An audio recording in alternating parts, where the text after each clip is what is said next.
Hallelujah. ನಮ್ಮ ಕರ್ತನಾದ ಯೇಸು ಕ್ರಿಸ್ತನ ನಾಮದಲ್ಲಿ ನಿಮ್ಮೆಲ್ಲರಿಗೂ ಶುಭಗಳು.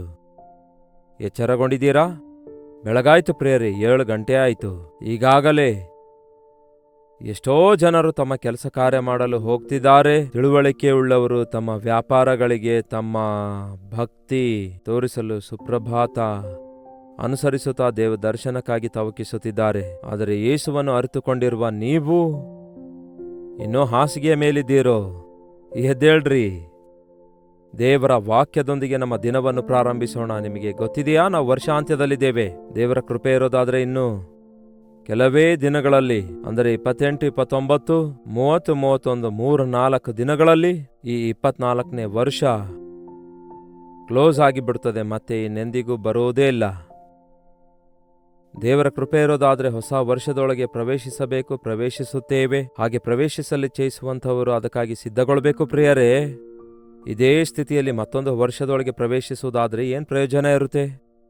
ದೇವರ ಕೃಪೆಗಾಗಿ ಬೇಡಿಕೊಳ್ಳೋಣ. ನಮ್ಮ ಸ್ಥಿತಿ ಎಂಥದೆಂದು ಗ್ರಹಿಸಿಕೊಳ್ಳೋಣ. ವಾಕ್ಯ ಧ್ಯಾನಿಸುತ್ತಾ ಇರುವಾಗ ನಮ್ಮ ಮನೋನೇತ್ರ ಬೆಳಗಿಸುವಂಥದ್ದಾಗಿರೋದ್ರಿಂದ ಬನ್ನಿರಿ, ವಾಕ್ಯ ಧ್ಯಾನಿಸೋಣ ಪ್ರಾರ್ಥನೆಯೊಂದಿಗೆ. ಪರಿಶುದ್ಧ ದೇವರೇ, ನಿಮಗೆ ವಂದನೆಗಳು. ನಮ್ಮ ದಿನಗಳು ಕೊಂಚವೇ ಎಂದು ಲೆಕ್ಕಿಸಲು ನಮಗೆ ಕಲಿಸಿಕೊಡಿರಿ. ನಮ್ಮನ್ನು ಈ ಲೋಕದಲ್ಲಿ ಜನಿಸುವಂತೆ ಮಾಡಿ ಎಷ್ಟೋ ವರ್ಷಗಳಿಂದ ನಮ್ಮನ್ನು ಕಾಪಾಡುತ್ತಾ ಬಂದಿದ್ದೀರಿ. ಈ ವರ್ಷದಲ್ಲಿ ಎಷ್ಟೋ ದಿನಗಳವರೆಗೂ ನಮ್ಮನ್ನು ಯಾವ ರೀತಿಯಾಗಿ ಕಾಪಾಡಿದ್ದೀರಿ ಎಂದು ಜ್ಞಾಪಕ ಮಾಡಿಕೊಳ್ಳಲು ಈ ವರ್ಷಾಂತ್ಯದಲ್ಲಿ ದೇವರೇ ನಮ್ಮ ಭಕ್ತಿ ಯಾವ ರೀತಿಯಾಗಿದೆ ಎಂದು ಪರಿಶೀಲಿಸಿಕೊಳ್ಳಲು ಸಹಾಯ ಮಾಡಿರಿ. ದಿನಾಲು ನಿಮ್ಮ ವಾಕ್ಯ ಕೇಳುವಂಥವರನ್ನು ದರ್ಶಿಸಿ ನಿಮ್ಮಿಂದ ಆಶೀರ್ವದಿಸಲ್ಪಟ್ಟು ಹೊಸ ವರ್ಷದ ಆಶೀರ್ವಾದಗಳೊಂದಿಗೆ ಅಭಿವೃದ್ಧಿಗೊಳ್ಳುವ ಹಾಗೆ ನಮ್ಮನ್ನು ಸಿದ್ಧಗೊಳಿಸಿರೆಂದು ಕ್ರಿಸ್ತನ ನಾಮದಲ್ಲಿ ಬೇಡುತ್ತೇನೆ ತಂದೆಯೇ, ಆಮೇನ್. ದೇವರಿಗೆ ಸ್ತೋತ್ರ. ಸುತ್ತಲೂ ನೋಡುವಾಗಲೂ ಪ್ರಿಯರೇ, ಇನ್ನೂ ಮನಸ್ಸು ಎಲ್ಲಿಯೂ ಕೂಡ ಏನೂ ಉಲ್ಲಾಸ ಉಂಟು ಮಾಡುವಂತೆ ಏನೂ ಕಾಣಿಸುವುದಿಲ್ಲ. ಆ ಲಾಕ್ಡೌನ್ ದಿನ ನೆನೆಸಿಕೊಂಡ್ರೆ ಭಯ ಉಂಟಾಗ್ತದಲ್ಲವೋ? ಸುವಾರ್ತೆ ಕೇಳಲು ಒಂದು ಅವಕಾಶ ದೊರಕಿದೆ ಎಂಬ ಮಾತು ವಾಸ್ತವವೇ. ಆದರೆ ಪ್ರಪಂಚವೆಲ್ಲ ಎಷ್ಟು ಹಿಂದಕ್ಕೆ ಹೋಯಿತೆಂದು ಈ ಕಳವಳವೆಲ್ಲ ನೋಡಿಕೊಳ್ತಾ ಕೂತ್ಕೊಳ್ಳುವ ಅಗತ್ಯ ನಮಗಿಲ್ಲ. ಯಾಕೆಂದರೆ ನಾವು ಜೀವವುಳ್ಳಂತಹ ದೇವರನ್ನು ಆರಾಧಿಸುವವರಾಗಿರೋದ್ರಿಂದ ಆತನ ಅಧೀನತೆಯಲ್ಲಿ ಸಮಸ್ತವೂ ಇದೆ. ಆತನ ಗಮನದಲ್ಲಿಯೇ ಸಮಸ್ತವೂ ನಡೆಯುತ್ತಿದೆ. ಆತನಿಗೆ ಗೊತ್ತಾಗದಂತೆ ಯಾವ ಕಾರ್ಯವೂ ಆಗುವುದಿಲ್ಲ. ಆತನು ನ್ಯಾಯವಾದ ದೇವರಾಗಿರುವುದರಿಂದ ಆತನು ನ್ಯಾಯವನ್ನೇ ಮಾಡುತ್ತಾನೆ ಹೊರತು ಆತನು ನಾಶನವನ್ನು ಮಾಡುವ ದೇವರಲ್ಲ. ಹಾಗಾಗಿ ನಾವು ಎಚ್ಚರಗೊಂಡು ಆತನಿಗೆ ಮೊರೆ ಇಡುವುದನ್ನು ಕಲಿತುಕೊಳ್ಳೋಣ. ಈಗೋ ಈ ವರ್ಷಾಂತ್ಯಕ್ಕೆ ಬಂದಿರುವಾಗ ನಮ್ಮನ್ನು ನಾವು ಪರಿಶೀಲಿಸಿಕೊಳ್ಳುವುದು ಎಷ್ಟೋ ಅವಶ್ಯಕವಾಗಿದೆ. 2 ಕೊರಿಂಥದವರಿಗೆ ಬರೆದ ಪತ್ರಿಕೆ 5ನೇ ಅಧ್ಯಾಯ 6ನೇ ವಚನದಿಂದ ಓದುತ್ತಾ ಇದ್ದೇನೆ. ಗಮನ ಕೊಟ್ಟು ಕೇಳ್ರಿ. ನಾವು ನೋಡುವವರಾಗಿ ನಡೆಯದೆ ನಂಬುವವರಾಗಿಯೇ ನಡೆಯುತ್ತೇವೆ. ನಾವು ನೋಡುವವರಾಗಿ ನಡೆಯದೆ ನಂಬುವವರಾಗಿಯೇ ನಡೆಯುವಂಥವರಾಗಿರುವುದರಿಂದ ನೀತಿವಂತನು ತಾನು ನೋಡಿ ನಡೆಯುವುದಿಲ್ಲ. ವಿಶ್ವಾಸಿ ಪರಿಸ್ಥಿತಿಗಳ ಪ್ರಭಾವದ ಮೇರೆಗೆ ಕುಗ್ಗಿ ಹೋಗುವುದಿಲ್ಲ, ಎದ್ದು ಕುಣಿದಾಡುವುದಿಲ್ಲ. ನಮಗೆ ನಂಬಿಕೆ ಬಹಳ ಅವಶ್ಯಕವಾಗಿದೆ. ನಂಬಿಕೆ ಇಲ್ಲದೆ ದೇವರನ್ನು ಮೆಚ್ಚಿಸುವಂಥದ್ದು ಅಸಾಧ್ಯ. ಲೋಕದಲ್ಲಿನ ಪರಿಸ್ಥಿತಿಗಳನ್ನು ನೋಡುವಾಗ ನಮಗೆ ಭಯವೆನಿಸುತ್ತದೆ, ನಮಗೆ ದಿಗುಲು ಉಂಟಾಗ್ತದೆ. ಆದರೆ ಇವುಗಳನ್ನು ನೋಡಿ ನಾವು ಕುಗ್ಗಿ ಹೋಗುವ ಅವಶ್ಯಕತೆ ಇಲ್ಲ. ಯಾಕೆಂದರೆ ನಮ್ಮ ಯೇಸು ನಮ್ಮ ಸಂಗಡ ಇರುವವರೆಗೂ, ಅದು ಕಾರ್ಗತ್ತಿಲಿನ ಕಣಿವೆಯಾಗಿದ್ದರೂ, ಅದು ಅಗ್ನಿಗುಂಡಿಯಾಗಿದ್ರೂ, ಅದು ಜಲರಾಶಿಗಳ ಮಧ್ಯದಲ್ಲಿ ನಡೆಯಬೇಕಾದ ವಿಷಯಗಳಾಗಿದ್ರೂ, ಕೊರತೆಯಾದರೂ, ಬರಗಾಲವಾದರೂ, ಕಷ್ಟವಾದರೂ, ಶ್ರಮೆಯಾದರೂ ದೇವರು ನಮ್ಮ ಸಂಗಡ ಇರುವಾಗ ನಾವು ಸುರಕ್ಷಿತರಾಗಿ ಇರಬಲ್ಲೆವು. ಕರ್ತನು ನಮ್ಮ ಸಂಗಡ ಇದ್ದಾರೆ ಎಂಬುದಾಗಿ ಶಾದ್ರಕ್, ಮೇಷಕ್, ಅಬೇದ್ನೆಗೋ ಅವರು ನಂಬುತ್ತಾರೆ. ಅದಕ್ಕೆ ಅಗ್ನಿಗುಂಡಿಯೊಳಗೆ 4ನೇಯವನನ್ನಾಗಿ ದೇವರನ್ನು ಕಂಡ ಆ ನೆಬೂಕದ್ನೆಚ್ಚರನು ಆಶ್ಚರ್ಯಗೊಂಡ. ಕರ್ತನು ನನ್ನ ಪಕ್ಕದಲ್ಲಿದ್ದು ಸಿಂಹಗಳ ಬಾಯನ್ನು ಮುಚ್ಚಿಸಿದ್ದಾರೆ ಎಂದು ದಾನಿಯೇಲನು ಸಾಕ್ಷಿ ಕೊಡ್ತಾನೆ. ಆ ವಿಷಯವನ್ನು ರಾಜನು ತಿಳಿದುಕೊಂಡು ದಾನಿಯೇಲನ ದೇವರೇ ನಿಜವಾದ ದೇವರೆಂದು ಪ್ರಕಟಿಸುತ್ತಾನೆ. ಇಂತಹ ಪರಿಸ್ಥಿತಿಯಲ್ಲಿ ದೇವರು ನಮ್ಮ ಪಕ್ಷದಲ್ಲಿದ್ದಾರೆ ಎಂದು ನಮ್ಮ ಸುತ್ತಲಿರುವಂಥವರು ಅರಿತುಕೊಳ್ಳುವ ಹಾಗೆ ನಮ್ಮ ಪ್ರವರ್ತನೆ ಇದೆಯಾ? ನಮ್ಮ ನಡವಳಿಕೆಗಳಿವೆಯಾ? ನಮ್ಮ ಕ್ರಿಯೆಗಳಿವೆಯಾ? ನಮ್ಮ ಜೀವಿತ ಆಗಿದೆಯಾ? ಕ್ರೈಸ್ತನಾಗಿದ್ದೇನೆ, ವಿಶ್ವಾಸಿಯಾಗಿದ್ದೇನೆ, ಯೇಸುವನ್ನು ನಂಬಿದವನಾಗಿದ್ದೇನೆ ಎಂದು ಹೇಳಿಕೊಳ್ಳುವ ನಮ್ಮ ಜೀವಿತದಲ್ಲಿ ವ್ಯತ್ಯಾಸ ಕಾಣಿಸ್ತಿದೆಯಾ?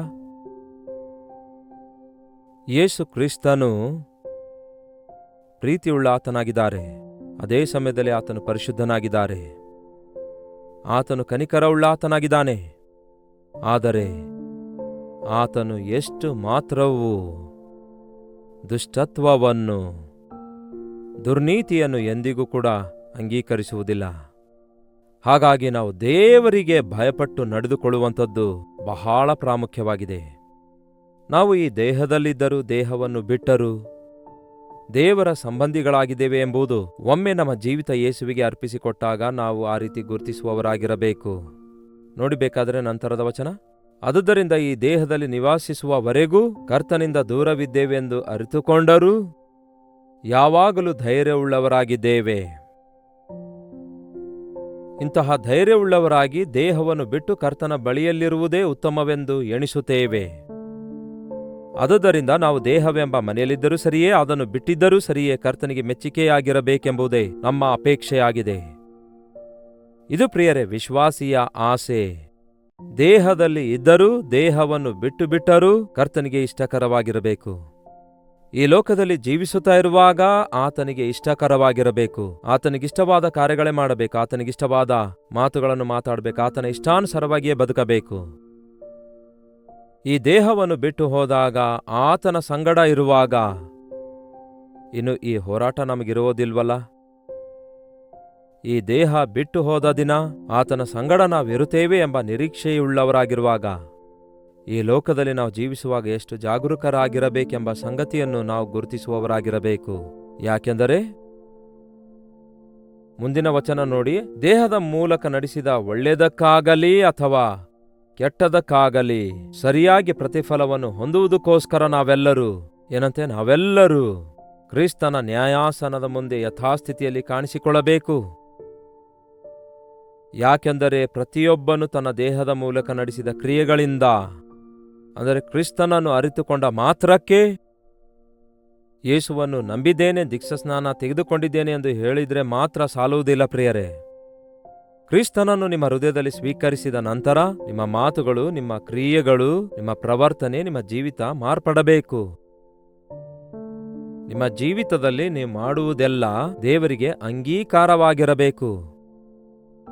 ನೀವು ರಕ್ಷಿಸಲ್ಪಟ್ಟ ನಂತರ ಈ ದೇಹದಿಂದ ನಡೆಸಿರುವ ಕ್ರಿಯೆಗಳಿಗೋಸ್ಕರ, ಅವು ಒಳ್ಳೆಯದಾಗಿದ್ದರೂ ಸರಿಯೇ, ಕೆಟ್ಟದಾಗಿದ್ದರೂ ಸರಿಯೇ, ಅವುಗಳ ಪ್ರತಿಫಲ ಹೊಂದುವ ಹಾಗೆ ನಾವೆಲ್ಲರೂ ಕ್ರಿಸ್ತನ ನ್ಯಾಯಾಸನದ ಮುಂದೆ ನಿಲ್ಲಬೇಕಾಗುತ್ತದೆ.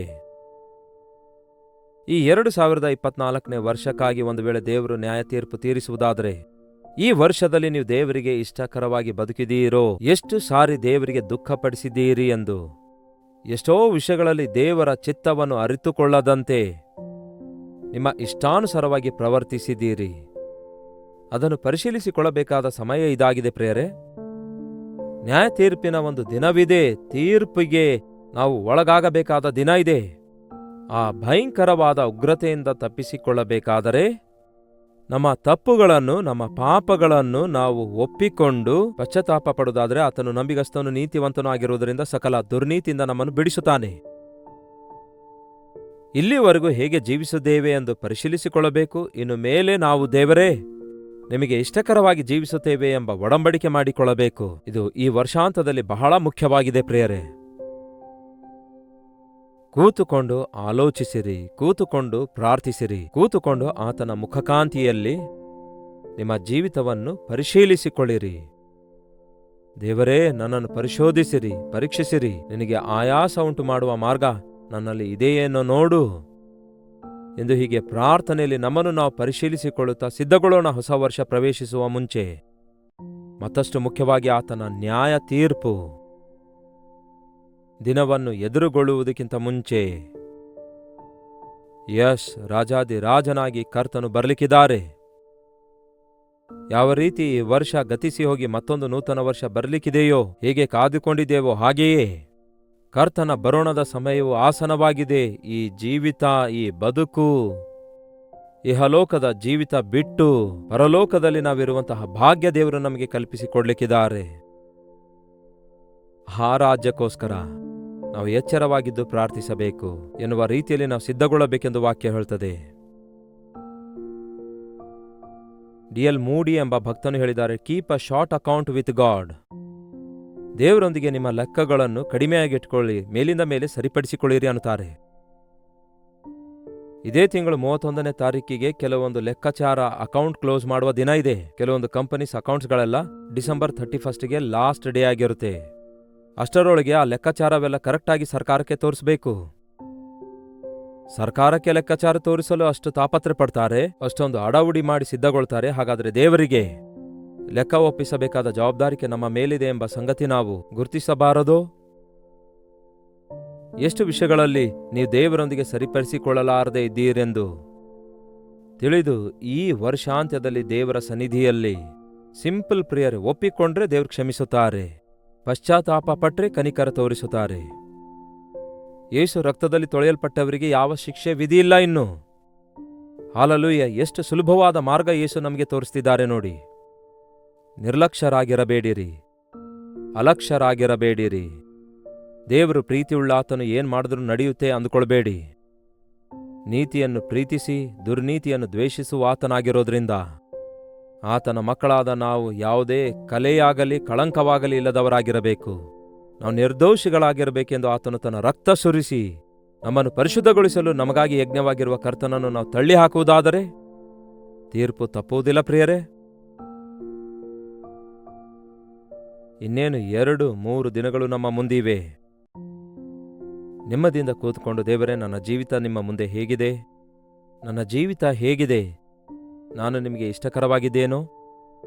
ನಿಮ್ಮನ್ನು ದುಃಖಪಡಿಸಿದ್ದೇನೆ, ಈ ವಿಷಯಗಳಲ್ಲಿ ನನ್ನನ್ನು ಕ್ಷಮಿಸಿರಿ. ಇಂತಹ ವಿಷಯಗಳಲ್ಲಿ ನಾನು ಸೋತು ಹೋಗಿದ್ದೇನೆ ದೇವರೇ, ನನ್ನನ್ನು ಕನಿಕರಿಸಿ ಈ ವಿಷಯಗಳಲ್ಲಿ ಜಯ ಕೊಡಿರಿ. ಈ ಹೊಸ ವರ್ಷದಲ್ಲಿ ಇದೇ ಬಲಹೀನತೆಯೊಂದಿಗೆ ನಾನು ಪ್ರವೇಶಿಸುವುದಿಲ್ಲ. ಇದೇ ಕಲೆಗಳೊಂದಿಗೆ, ಈ ಕಲ್ಮಶದೊಂದಿಗೆ ಮತ್ತೊಂದು ನೂತನ ವರ್ಷದೊಳಗೆ ನಾನು ಪ್ರವೇಶಿಸಿ ನನ್ನ ಬದುಕು ವ್ಯರ್ಥ ಮಾಡಿಕೊಳ್ಳದೆ ನಿಮ್ಮ ರಕ್ತವನ್ನು ಪ್ರೋಕ್ಷಿಸಿ ಶುದ್ಧೀಕರಿಸಿರಿ ಎಂದು ದೇವರ ಸನ್ನಿಧಿಯಲ್ಲಿ ಪ್ರಾರ್ಥಿಸೋಣ. ನಮ್ಮನ್ನು ನಾವು ದೇವರ ಹಸ್ತಕ್ಕೆ ಸಮರ್ಪಿಸಿಕೊಡೋಣ. ಪ್ರಾರ್ಥನೆ. ಪರಿಶುದ್ಧ ದೇವರೇ, ಪ್ರೀತಿಯುಳ್ಳ ತಂದೆಯೇ, ಈ ವರ್ಷಾಂತ್ಯದಲ್ಲಿ ದೇವರೇ, ನಾವು ಹೊರಗಿನ ವಿಷಯಗಳಲ್ಲಿ ತೃಪ್ತರಾಗದೆ ಅಂತರಂಗದಲ್ಲಿ ಹೇಗಿದ್ದೇವೆ ಎಂದು ಪರಿಶೀಲಿಸಿಕೊಂಡು ಪರಿಸ್ಥಿತಿಗಳ ಪ್ರಭಾವಕ್ಕೆ ಒಳಗಾಗದೆ ನಿಮ್ಮ ಮುಂದೆ ನಮ್ಮ ಜೀವಿತ ಹೇಗಿದೆ ಎಂದು ಗುರುತಿಸಿ ಧೈರ್ಯ ತಂದುಕೊಳ್ಳುವ ಹಾಗೆ ಸಹಾಯ ಮಾಡಿರಿ. ನೋಡುವವರಾಗಿರದೆ ನಂಬಿ ನಡೆಯುವವರಾಗಿರುವಂತೆ ನಮ್ಮ ಹೃದಯಗಳನ್ನು ಶುದ್ಧಿ ಮಾಡಿಕೊಳ್ಳುವಂತೆ ಸಹಾಯ ಮಾಡಿರಿ. ಈ ವರ್ಷದಲ್ಲಿದ್ದಂತಹ ಯಾವುದೇ ಬಲಹೀನತೆಯಾಗಲಿ, ಯಾವುದೇ ಅಪನಂಬಿಕೆ ಎಂಬ ಕಲೆಯಾಗಲಿ, ಯಾವುದೇ ವಿಧವಾದ ಅವಿಧೇಯತೆಯನ್ನು ದೇವರೇ ಹೊಸ ವರ್ಷದೊಳಗೆ ಕೊಂಡೊಯ್ದು ತೀರ್ಪಿಗೆ ಕೂಡಿಸಿಕೊಳ್ಳುವಂಥವರಾಗಿರದೆ ಮೇಲಿಂದ ಮೇಲೆ ನಿಮ್ಮ ಸನ್ನಿಧಿಯಲ್ಲಿ ಶುದ್ಧರಾಗುವ ಹಾಗೆ ನಿಮ್ಮ ರಕ್ತವನ್ನು ಪ್ರೋಕ್ಷಿಸಿ ದೇವರೇ, ನಮ್ಮ ಅವಿಧೇಯತೆಯನ್ನು, ನಮ್ಮ ತಪ್ಪುಗಳನ್ನು ನೀವು ಕ್ಷಮಿಸಿ ಶುದ್ಧೀಕರಿಸಿ ಕುಗ್ಗಿದ ಜಜ್ಜಿದ ಹೃದಯದೊಂದಿಗೆ ಸ್ತುತಿ ಕೃತಜ್ಞತೆಯೊಂದಿಗೆ ಮತ್ತೊಂದು ಹೊಸ ವರ್ಷದಲ್ಲಿ ಪ್ರವೇಶಿಸಿ ನಿಮಗೋಸ್ಕರ ಜ್ವಾಲೆಗಳಂತೆ, ಅಗ್ನಿ ಜ್ವಾಲೆಗಳಂತೆ, ಜ್ಯೋತಿಗಳಂತೆ ಪ್ರಕಾಶಿಸುವ ಹಾಗೆ ನಮ್ಮ ಪ್ರತಿಯೊಬ್ಬರಿಗೂ ಸಹಾಯ ಮಾಡಿರೆಂದು ಕ್ರಿಸ್ತನ ನಾಮದಲ್ಲಿ ಬೇಡುತ್ತೇನೆ ತಂದೆಯೇ, ಆಮೇನ್. ತಂದೆಯಾದ ದೇವರ ಪ್ರೀತಿಯು, ಮಗನಾಗಿರುವ ಕ್ರಿಸ್ತನ ಕೃಪೆಯೂ, ಆದರಣೆಕರ್ತನಾದ ಪವಿತ್ರಾತ್ಮನ ಸಹವಾಸವು ಕೂಡಿ ಬಂದಿರುವ ನಮ್ಮೆಲ್ಲರ ಸಂಗಡ ಸದಾಕಾಲಕ್ಕೂ ನೆಲೆಯಾಗಿರಲಿ. ಆಮೇನ್. ಹೌದು ಪ್ರಿಯರೇ, ನಮ್ಮ ಹೃದಯವನ್ನು ದೇವರ ಮುಂದೆ ಸರಿಪಡಿಸಿಕೊಳ್ಳೋಣ. ಹೊಸ ವರ್ಷದಲ್ಲಿ ದೇವರ ಆಶೀರ್ವಾದಗಳಿಗಾಗಿ ಕಾದುಕೊಂಡಿರುವಂತೆ, ಕರ್ತನ ಬರೋಣಕ್ಕಾಗಿ ಸಿದ್ಧರಾಗುವಂತೆ ನಮ್ಮನ್ನು ನಾವು ಸಿದ್ಧಪಡಿಸಿಕೊಳ್ಳೋಣ. ನಿಮ್ಮ ಪ್ರಾರ್ಥನಾ ಮನವಿ 8939731313 ನಂಬರಿಗೆ ಹೊರದೇಶದಿಂದಲೂ ಸಹ ವೀಕ್ಷಿಸುವುದಾದರೆ ಇದೇ ನಂಬರಿಗೆ ತಪ್ಪದೇ ಒಂದು ವಾಟ್ಸಪ್ ಇಲ್ಲವೇ ಒಂದು ಟೆಕ್ಸ್ಟ್ ಆಗಲಿ, ವಾಯ್ಸ್ ಮೆಸೇಜ್ ಆಗಲಿ ಕಳಿಸಿಕೊಡಿರಿ. ನಿಮ್ಮ ಪಕ್ಷದಲ್ಲಿ ನಾವು ಪ್ರಾರ್ಥಿಸಲು ಸಿದ್ಧರಾಗಿದ್ದೇವೆ. ನೀವು ಕೂಡ ಪ್ರಾರ್ಥಿಸಿರಿ, ತಪ್ಪದೆ ದೇವರು ನಮಗೆ ಸಹಾಯ ಮಾಡುತ್ತಾರೆ. ಕರ್ತನ ಚಿತ್ತವಿರುವುದಾದರೆ ಮತ್ತೆ ನಾಳೆ ಇದೇ ಅನುದಿನದ ಧ್ಯಾನ ಎಂಬ ಕಾರ್ಯಕ್ರಮದಲ್ಲಿ ಮತ್ತೆ ಭೇಟಿಯಾಗೋಣ. ಈ ದಿನ ಶುಕ್ರವಾರವಲ್ಲವೂ ಉಪವಾಸ ಪ್ರಾರ್ಥನೆಯಲ್ಲಿ, ಅಂದರೆ ನಿಮ್ಮ ಚರ್ಚ್ಗಳಿಗೆ ಹೋಗಿ ಪಾಲ್ಗೊಳ್ಳಿರಿ. ಎಲ್ಲರೂ ಸೇರಿ ಐಕ್ಯತೆಯಿಂದ ಪ್ರಾರ್ಥಿಸಿರಿ. ಅಲ್ಲಿಯವರೆಗೂ ದೇವರ ಮಹಾಕೃಪೆ ನಿಮ್ಮೆಲ್ಲರೊಂದಿಗಿರಲಿ.